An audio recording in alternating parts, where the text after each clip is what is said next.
إن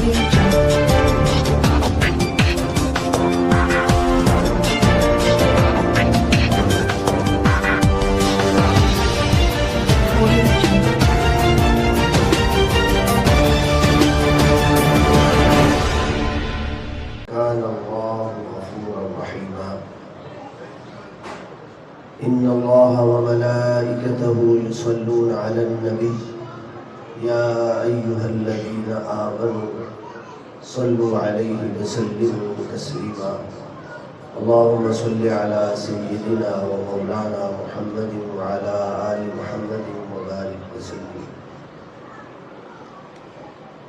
گرامی قدر حاضرین، آپ سب کو اس محفل میں حاضری کی سعادت مبارک ہو. صدر محفل استاد العلماء حضرت علامہ حافظ عبدالعزیز سعیدی صاحب، محترم المقام جناب وسیم ممتاز ایڈوکیٹ صاحب اور مہمان خصوصی غلام حسین خان خضر صاحب اور مقتدر علماء کرام، حاضرین محفل، معززین علاقہ، یا ایھا الذین آمنوا صلوا علیہ وسلموا تسلیما اللہم صل علی سیدنا مولانا محمد وعلی آل سیدنا مولانا محمد وبارک وسلم.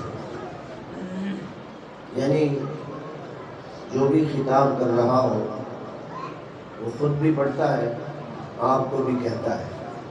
اپنے لیے لازم سمجھیں اور بغیر کہے خود بخود شروع کر دیں، کیونکہ اللہ اس آیت میں یہی فرما رہا ہے، مومنو درود بھی پڑھو اور خوب خوب سلام بھی پڑھو. بات کہاں سے شروع کروں؟ ایک بات کا ٹچ دے کے پھر آیت کی طرف آؤں گا. آپ سارے اہل محبت ہیں اور کسی میں حضور کی محبت کی کمی نہیں ہے، اور جس کو جتنا حصہ عشق رسول کا، محبت رسول کا ملا ہے، اس کے پاس پوری دنیا میں سب سے قابل فخر کوئی چیز ہے تو یہی محبت رسول ہے. وہ اس پہ جتنا ناز کرے کم ہے، اور جب بھی حضور کی محبت کی بات آئے تو شرمائے نہ، تکلف سے کام نہ لے، بلکہ کھل کے جیسے دیگر اپنے اعزازات کا لوگوں کے سامنے بڑی خوشی سے تذکرہ کرتا ہے، حضور کی محبت کی بات آ جائے تو اسی فخر سے مچل مچل کے حضور کی باتیں کریں. بخاری شریف باب صلح الحدیبیہ، اس میں جہاں اور بہت ساری باتیں ہیں، ایک بات میں وہاں سے عرض کرنے کے بعد آیت کی طرف آؤں گا. حضور صلی اللہ علیہ وسلم نے کفار مکہ کے ساتھ جو معاہدہ کیا اس کی 10 شرائط تھی.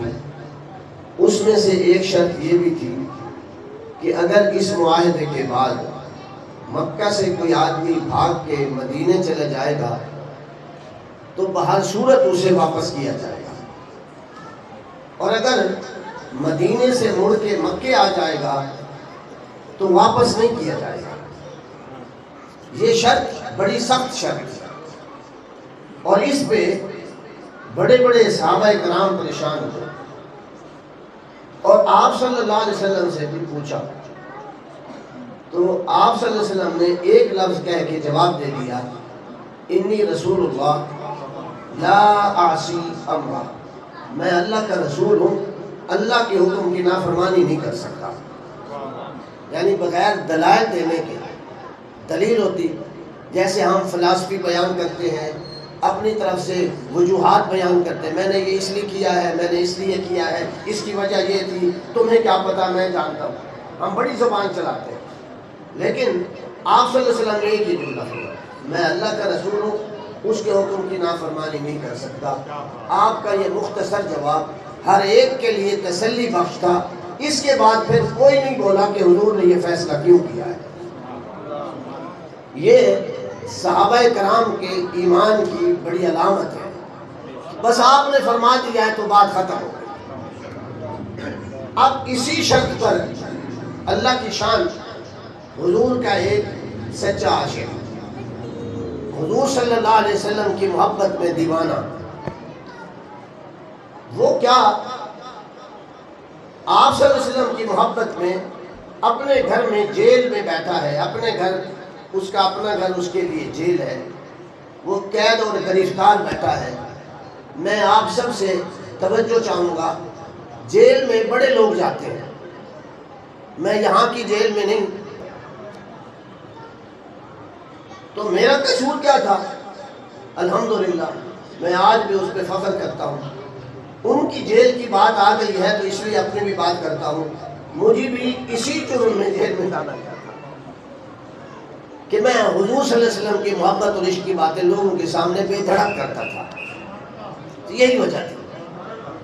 تو 4 مہینے میں بھی جیل میں بیٹھا، شروع میں تو مشکل تھا، لیکن جیل میں بیٹھ کے بھی جب مختلف لوگوں سے بات ہوئی اور میں نے اپنا سبب، میرا اندازہ ہے کہ 11-12 دن کے بعد جب میری پوری انکوائری ہو گئی، جو کچھ انہوں نے لکھوانا بلوانا تھا بلوا لیا، تو میں نے اپنا سبق جب شروع کیا تو پھر چوری جو نگران تھے، جو آفیسر تھے، جو انکوائری آفیسر تھے، وہ بھی چوری آ کے لباس بدل کے میری تقریر سنتے تھے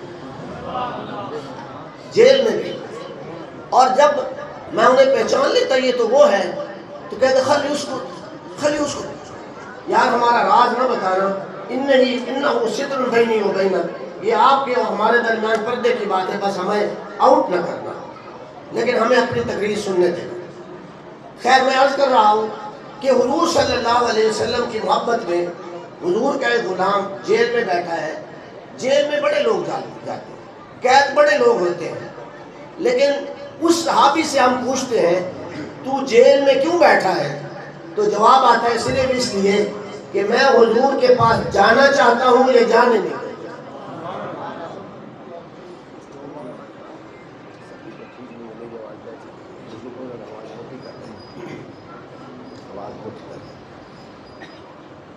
اور کتنا عرصہ بیٹھا وہ؟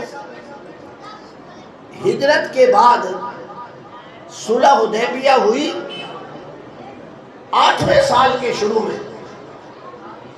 آپ ذرا غور کریں، جیل میں ہفتہ 2 ہفتہ، مہینہ 2 مہینے، سال 2 سال، مجرم ایسا جس کا کوئی قصور نہیں ہے، اور جیل کی مدت ہے 7 سال پوری۔ ذرا آپ دیکھیں اور سوچیں، حضور کی محبت میں آپ کو 1 گھنٹہ بیٹھنا پڑ جائے تو آپ کی کیا کیفیت ہوتی ہے۔ وہ 7 سال بیٹھا ہے، تو 7 سال بیٹھنے کے بعد اس کے عشق و محبت میں کمی نہیں آئی، گزرتے لمحے کے ساتھ اس کی محبت و عشق میں اضافہ ہو رہا تھا۔ اسے جب پتہ چلا کہ آپ صلی اللہ علیہ وسلم قریب تشریف لے آئے ہیں، تو اس نے اپنے دوستوں سے، ملنے والوں سے کہا کہ میں تمہیں مزدوری دوں گا، میں تمہارا حق ادا کروں گا، تم ایسا کرو کہ مجھے وہاں تک پہنچا دو۔ اب تفصیلات میں 2 روایتیں ہیں، ایک یہ کہ انہیں سواری پر لاد کے لے آئے، اور دوسری روایت یہ ہے کہ مزدور نے انہیں کمر پہ اٹھایا، اور جسم ذرا وزنی تھا، 7 سال سے جیل میں بیٹھا تھا، کام کاج کوئی نہیں تھا۔ اللہ کی شان جب اٹھا کے حضور کے قریب لے آئے تو یہ رب کے فیصلے ہیں۔ جو معاہدہ کرنے والا سہیل بن عمر تھا، وہ اس کا باپ تھا، اور حضور صلی اللہ علیہ وسلم کے ساتھ معاہدہ طے کرنے والا وہی بڑا سردار تھا۔ مزدوروں نے جب دیکھا، پہنچانے والوں نے جب دیکھا کہ ہم تو پھنس گئے، کیا مزدوری، یہ تو ہمیں قید کر ڈالے گا، انہوں نے اپنی کمر سے حضرت ابو جندل رضی اللہ تعالی عنہ کو گرا دیا، کمر سے نیچے پھینک دیا۔ آپ ذرا غور کریں، موٹا آدمی کمر پہ سوار ہو، اس کو ایسے پھینک دیا جائے تو بتاؤ کتنی چوٹ لگے گی، اس کی کیا چیخیں نکلے گی، لیکن برداشت کیا اور حوصلہ کیا۔ وہ چھوڑ کے بھاگے تو آپ نے حضور صلی اللہ علیہ وسلم کی طرف چلنا شروع کیا۔ 7 سال سے کمرے میں بیٹھ بیٹھ کے پاؤں کی تلوے کی کھال نرم ہو گئی تھی. جہاں بھی پاؤں رکھتے، جس جگہ پاؤں رکھتے، پتھریلی زمین کے نکیلے چھوٹے چھوٹے پتھر پاؤں میں چبھتے، خون نکلنا شروع ہو گیا. ظاہر انسان تھے، درد ہوتا تھا، لیکن چلتے رہے. اور ایک وقت ایسا بھی آیا جہاں بھی پاؤں رکھتے تھے نا، خون کا نشان یوں لگ جاتا تھا جیسے مہر لگی ہو. اتنے درد کے باوجود بھی چلتے چلتے. اور حضور دیکھ رہے ہیں، حضور صلی اللہ علیہ وسلم سامنے دیکھ رہے ہیں کہ وہ آ رہا ہے. حضور بیٹھے رہے. وہ آیا اور حضور صلی اللہ علیہ وسلم کی گود میں سر رکھ کے کھل کے رویا. حضور نے تسلی نہیں دی، دھمکی نہیں دی، چپ نہیں کرایا. جانتے تھے یہ عشق کی آگ ہے، محبت کی آگ ہے. میری محبت میں رو رہا ہے تو رونا بھی اللہ کی بارگاہ میں قبول ہے. آپ نے چپ نہیں کرایا، وہ کھل کے رویا، بڑاس نکالی اور بیٹھ گیا. اور کیا حضور، آپ کی خاطر 7 سال میں جیل میں بیٹھا ہوں، شکر ہے زندگی میں آپ کی زیارت نصیب ہو گئی ہے. میں آیا تو اس لیے ہوں کہ آپ مجھے ساتھ لے چلے. آپ صلی اللہ علیہ وسلم نے یہ نہیں فرمایا ہاں ٹھیک ہے، بلکہ معاہدہ کرنے والے کافر سے کہا سہیل یہ تیرا بیٹا ہے، یہ آ گیا ہے، اس کا اور تو کوئی قصور نہیں ہے، صرف مجھ سے ملنا چاہتا ہے، میرے ساتھ جانا چاہتا ہے، تیرا بیٹا ہے، مہربانی کر دے. ابھی ہم نے معاہدہ لکھ کے سائن نہیں کیے، معاہدہ مکمل نہیں ہوا، ابھی لکھنا شروع کریں گے. تو یہ شرط چھوڑ دے، صرف اسی کو چھوڑ دے. اس نے کہا نا ہم شروع یہاں سے کریں گے. ضد میں وہ نہ سمجھا. اور حال یہ ہوا کہ حضور صلی اللہ علیہ وسلم نے فرمایا حنظلہ ابو جندل چلو واپس چھوڑ دو. اور تحریر لکھنا شروع ہو گئی. اب آپ ذرا سوچیں، ایک بندہ 7 سال جن کی خاطر قید میں بیٹھا ہو اور وہ بھی کہہ دے کہ تم واپس جاؤ، تو بتاؤ اس کے دل پہ کیا گزری ہوگی، اور پھر اس کے دل پہ کیا کیا خوف طاری ہوئے ہوں گے کہ اب تو میں یہاں پکڑا گیا ہوں، واپس جاؤں گا تو پتہ نہیں سزا بھی شروع ہو جائے گی، اور کتنی بڑی سزا ہوگی کوئی پتہ نہیں ہے. لیکن حضور نے فرمایا جاؤ. جیسے ہی حضور صلی اللہ علیہ وسلم نے فرمایا تم واپس جاؤ، باپ اٹھ کھڑا ہوا اور تانا دیا. میں آپ سب سے گزارش کروں گا کہ حضور کی محبت میں اگر تانے ملے نا، اعزاز سمجھ کے قبول کر لیا کرو. باپ نے بیٹے کو تانا دیا، انہوں نے کہا ہے اس لیڈر کے پیچھے تو 7 سال قید میں بیٹھا ہے جس نے کھل کے میرے ساتھ بحث بھی نہیں کی، مجھے دلائل بھی نہیں دیے، مجھے قائل کرنے کی کوشش ہی نہیں کی. تھوڑی دیر اگر یہ ضد کرتے، مزید گفتگو کرتے تو میں شاید تمہیں چھوڑ بھی دیتا. یہ ہے تمہارا لیڈر جو تیری خاطر تھوڑی دیر گفتگو نہیں کر سکتے، تو اس کے پیچھے جا رہا ہے. تو بجائے اس کے کہ ابو جندل اس بات کو سچ سمجھ کے حضور سے رشتہ توڑ دیتے، جواب کیا دیا.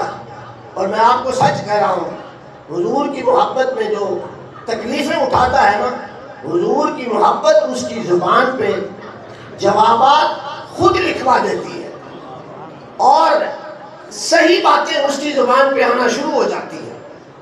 پتہ ہے انہوں نے کیا کہا؟ انہوں نے کہا ابا تو یہ کہہ رہا ہے کہ تمہارے لیڈر نے میری خاطر ضد نہیں کی، بحث نہیں کی، اور میرے ساتھ مزید دلائل کے ساتھ گفتگو نہیں کی. آپ تو یہ کہہ رہے ہیں ابا حضور کے اس عمل سے، پہلے باندھنا یہ بات، حضور صلی اللہ علیہ وسلم کے اس عمل سے کہ ہم وعدہ کر چکے ہیں تمہیں جانا پڑے گا، میرے ایمان میں اس نے تو اور اضافہ کر دیا ہے.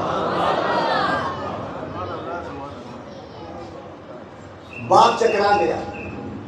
انہوں نے کہا یار اس میں کیا چیز رکھی ہے، تیرے ایمان میں اضافہ کیسے ہو گیا؟ انہوں نے کہا ابا دیکھ لے، جس لیڈر کی خاطر میں 7 سال سے قید کاٹ رہا ہوں، میرا لیڈر اس قدر پختہ ہے کہ حالات جیسے بھی ہوں، انسانوں کی قربانیاں بھی دینی پڑے نا، وعدہ خلافی نہیں کرتا. کیا نہیں کرتا؟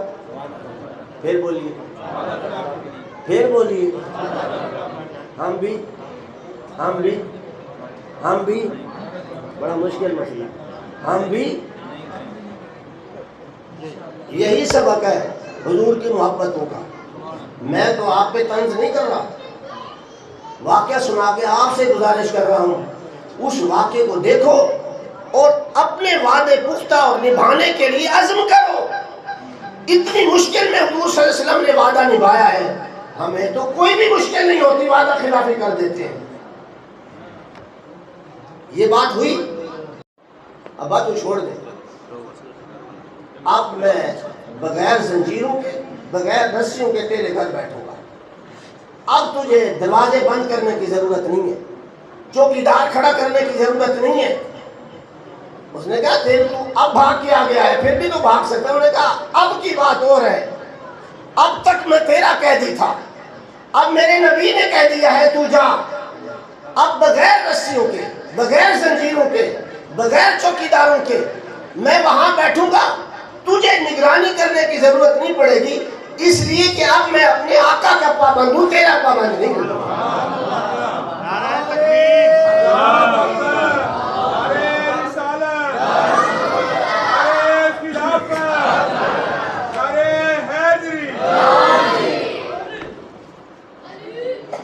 بات اب یہاں سے محبتیں ایسی بھی ہوتی ہیں. یہ محبت کا واقعہ بخاری شریف میں موجود ہے, صلح الحدیبیہ میں موجود ہے, علماء وہاں سے دیکھ سکتے ہیں. اس کی تشریحات باقی کتابوں میں بھی دیکھ سکتے ہیں. کم از کم ہمیں یہ سمجھ آئی کہ حضور کی محبت میں بندہ گرفتار بھی ہوتا ہے, جیل بھی کاٹنی پڑتی ہے, سختیاں بھی جھیلنی پڑتی ہیں. عشق رسول کوئی آسان کام نہیں ہے, لیکن جس کو یہ سبات مل جائے, دنیا بھی اسی کی ہے, آخرت بھی اسی کی ہے. اب آئیے آیت کی طرف. یہ سورہ نساء کی آیت نمبر 100 ہے, آسانی سے یاد ہو سکتی ہے.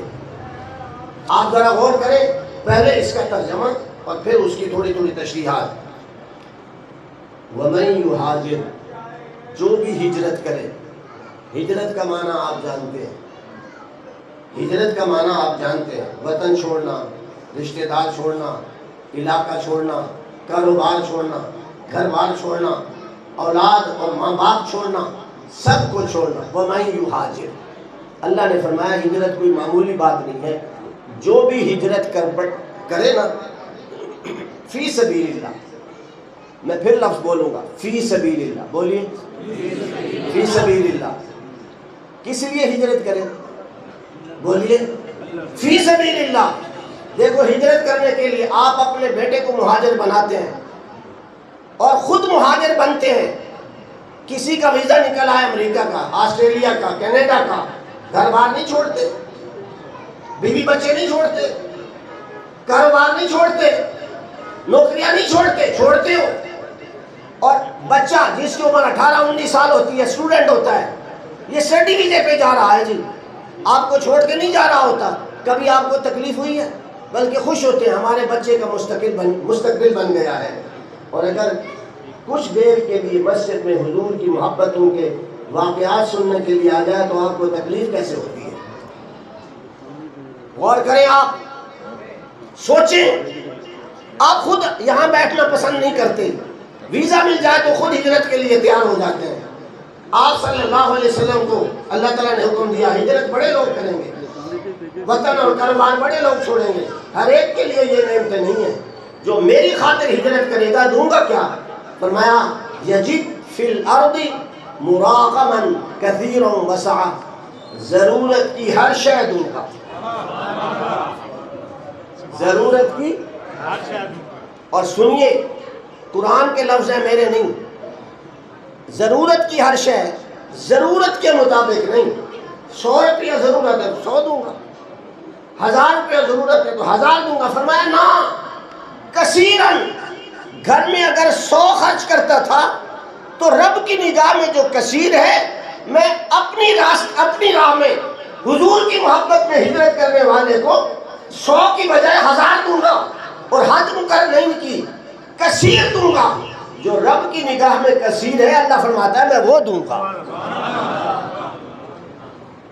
گھر ممکن ہے 1 مرلے کا ہو, 5 مرلے کا ہو, 10 مرلے اور 10 کنال کا ہو, پھر بھی چھوٹا گھر ہے. اللہ فرماتے ہیں میری خاطر جو نکلے گا نا, وسع, پھر گھر کی, رستے کی, محبت ان کی، میری رحمت ان کی، اور اس کی ضروریات کی کفالت کی حد نہیں ہوگی۔ وسع، جتنا وہ دائرہ بڑھاتا جائے گا میں اتنا کثرت سے دیتا جاؤں گا۔ کثیرا وسع، ہر کوئی اپنی حیثیت کے مطابق وسعت دیکھے، اور پھر اپنی وسعت کے مقابلے میں مہاجرت کی وجہ سے، ہجرت کی وجہ سے رب کی وسعت دیکھے۔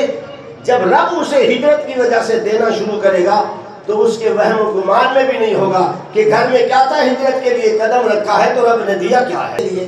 مہاجرن الی اللہ ورسولہ، اللہ اور اس کے رسول کے لیے، اللہ اور اس کے، میں آپ سے پوچھتا ہوں، اللہ نے پہلے فرمایا فی سبیل اللہ، فی سبیل الرسول نہیں فرمایا، کیوں نہیں فرمایا؟ مفسرین کو اٹھا کے دیکھیں، اللہ نے فرمایا مجھے ہر کوئی مانتا ہے، میری خاطر ہر کوئی نکلے گا، لیکن کچھ ذہن ایسے بھی ہوں گے جب میرے رسول کی بات آئے گی نا، وہ شراکت سمجھ کے، شرک سمجھ کے کہیں گے بس اللہ کے لیے کافی، رسول رسول ہے، اللہ اللہ ہے، اللہ کے لیے نکل پڑا ہے تو رسول کے لیے بھی نکل پڑا ہے۔ اللہ فرماتا ہے میں اپنے رسول کو اپنے سے جدا نہیں ہونے دوں گا۔ قرآن کی آیت اتاری ہے، میں پڑھتا ہوں، آپ دیکھیے، وَمَن يَخْرُجْ مِن بَيْتِهِ مُهَاجِرًا إِلَى اللَّهِ وَرَسُولِهِ۔ ایک اور بات غور کیجئے ذرا، میں آپ سے پوچھتا ہوں، رب کی طرف ہجرت ہو سکتی ہے؟ یا تو رب دور ہو، رب کچھ فاصلے پہ رہتا ہو، ہم کہہ سکتے ہیں کہ ہم رب کے پاس جا رہے ہیں۔ اب آپ جانتے ہیں کہ یہ سارے مہاجرین مکہ چھوڑ کے کہاں جا رہے تھے؟ مدینہ شریف جا رہے تھے، تو سیدھا اللہ کہہ دیتا مہاجرن الی رسول اللہ، اپنے نام کیوں ڈالا ہے؟ اللہ نہ دور ہے نہ اس کے لیے کوئی فاصلے ہیں، اس کے لیے ہجرت بنتی ہی نہیں ہے۔ حقیقت ہے جتنے بھی مہاجرین گئے کہاں گئے؟ مدینے گئے، تو مدینے تو حضور تھے، اللہ نے اپنا نام کیوں لیا؟ قربان جائے اللہ تعالیٰ کی عظمت پہ، جو بندہ بھی توجہ سے سن رہا ہے وہ مانے گا۔ اللہ نے فرمایا بہت سارے لوگ ایسے ہوں گے کہتے بس ہم رسول کو مان لے، بس کلمہ پڑھ لیا کافی ہے۔ اللہ نے فرمایا سنو، جو میرے رسول کی طرف ہجرت ہے نا وہی میری طرف ہجرت ہے۔ رسول کو مجھ سے جدا نہ سمجھنا۔ میں پھر کہوں گا مہاجرن الی اللہ ورسولہ، جتنے لوگ گئے مدینے گئے۔ میں پھر پوچھتا ہوں، اللہ مکے میں نہیں تھا؟ اللہ مسجد اقصی میں نہیں تھا؟ اللہ فلسطینیوں کی مدد فرمائے، اللہ کفار اور مشرکون کو شکست دے، اور جو ان کے حامی اللہ تعالیٰ ان کو ہدایت دے۔ کیا اللہ مسجد اقصی میں رہتا ہے؟ چلو اس کی طرف ہجرت، اللہ کی طرف ہجرت ہوتی، سارے گئے تو مدینے ہیں۔ تو اللہ نے کیا فرمایا؟ اللہ نے فرمایا لوگوں جہاں میرا رسول رہتا ہے نا میں بھی وہاں رہتا ہوں۔ میرے لیے مکہ مدینہ سب برابر ہیں، لیکن جب تمہاری بات آتی ہے تمہیں میں کہتا ہوں اپنا تعلق میرے نبی سے جوڑو، ہجرت بھی ہو وہاں پہنچو، وہاں اگر پہنچو گے تو تمہیں میں بھی مل جاؤں گا۔ مہاجرن الی اللہ ورسولہ۔ آگے کیا ہجرت مکمل ہو گئی ہے؟ سفر جو شروع کیا ہے پایہ تکمیل تک پہنچا ہے؟ اللہ نے خود فرما دیا نہیں، ہو سکتا ہے کہ گھر سے نکلے اور موت آ جائے اور آ بھی گئی، تو کیا سفر کے نامکمل ہونے کی وجہ سے جو ہجرت کا پورا ثواب ملتا، ثواب میں اللہ نے کمی رکھی ہے؟ ہونی چاہیے نا بھئی، جتنا کام ہوا ہے اس کے مطابق مزدوری ملے نا، لیکن اللہ نے یہاں نہیں فرمایا۔ فرمایا میرے رسول کی محبت میں نکلے ہو نا، چاہے گھر سے قدم باہر رکھنے کے بعد فوراً ہی فوت ہو گئے ہو، وہاں نہیں پہنچ سکے، دنیا یہی کہے گی کہ وہاں نہیں پہنچ سکا، اپنے علاقے اپنے شہر میں رستے میں مر گیا ہے، لیکن مجھ خدا سے پوچھو نا، نکلا جو میرے نبی کی طرف ہے، میں کہتا ہوں وہاں پہنچ گیا ہے، وہاں پہنچ گیا ہے۔ ثم یدرکہ الموت، موت آ گئی ہے۔ اب یہاں دو تین چیزیں میں عرض کرتا ہوں، سارے علماء بیٹھے ہیں، آپ سب جانتے ہیں کہ جب آدمی حج یا عمرہ کی نیت سے نکلتا ہے تو ہر ایک اپنی مرضی کے مطابق احرام اپنی مرضی کے مطابق جہاں سے چاہے باندھتا ہے، لیکن سارے علماء بیٹھے ہیں، میں ان کی موجودگی میں مسئلہ بتا دیتا ہوں۔ اگر کوئی احرام گھر سے باندھے نفل پڑھنے کے بعد لبیک کہہ دے تو سمجھ لو وہ حالت احرام میں ہے، اس پہ پابندیاں شروع ہو گئی ہیں۔ اب حضور کی حدیث دیکھیں، کوئی آدمی احرام باندھنے کے بعد گھر سے نکلا ہے اور احرام کی حالت میں فوت ہو گیا ہے، احرام کی حالت میں فوت ہو گیا، ثواب اسے کتنا ملتا ہے؟ حضور نے فرمایا اس کے بعد جتنے سال حج ہوتا رہے گا ہر سال اسے حج کا ثواب ملے گا، ہر سال اسے حج کا ثواب۔ اور حضور کے سامنے ایک صحابی وفات پا گئے، آپ نے فرمایا اس کو ایسے ہی دفنا دو، یہ جب اٹھے گا تو لبیک لبیک کہتے ہوئے اٹھے گا۔ تو گھر سے احرام باندھ کے نکلو، اللہ رسول کی طرف ہجرت ہے نا، گھر سے باہر قدم رکھا ہے، ہارٹ اٹیک ہو گیا ہے، شوگر لو ہو گئی ہے، کوئی بیماری، اس کی موت آ گئی ہے، تو پریشان نہ ہو کہ ہائے حج کرتا تو پھر مزہ آتا، حج کے بغیر فوت ہو گیا ہے۔ اللہ نے فرمایا پریشان ہونے کی ضرورت نہیں ہے، میری خاطر، میرے رسول کی خاطر نکلے ہو نا، پھر اگر گھر سے باہر قدم رکھتے ہی فوت ہو گئے ہو فقط وقع اجرہ علی اللہ، اجر دینا میرے ذمہ ہے، لوگوں کے ذمہ نہیں ہے۔ میں ایک نہیں دو نہیں، جب قیامت تک جتنے بھی حج ہوتے رہیں گے ہر سال حج کا ثواب دینا میرے ذمہ ہے۔ آئیے ابو جندل جیسے ایک صحابی جن کا نام ہے ضمرہ، ضاد کے ساتھ، ضاد میم را اور گول ہے، کیا نام ہے؟ ضمرہ، بولیے بولیے، ضمرہ مکی ہے، مکے میں رہتے ہیں، حضور ہجرت کر کے چلے گئے، حکم ہجرت آ گیا، اور میں پیچھے سے 3 آیتوں کا ترجمہ صرف آپ کو سمجھانے کے لیے، پوری بات بتانے کے لیے پڑھتا ہوں، جو میرا موضوع ہے بعد میں عرض کروں گا۔ اللہ نے فرمایا جن لوگوں کو ہجرت کا حکم ہوا، ہجرت کی توفیق تھی لیکن انہوں نے ہجرت نہیں کی اور مر گئے، اللہ نے فرمایا انہوں نے اپنی جانوں پہ ظلم کیا ہے۔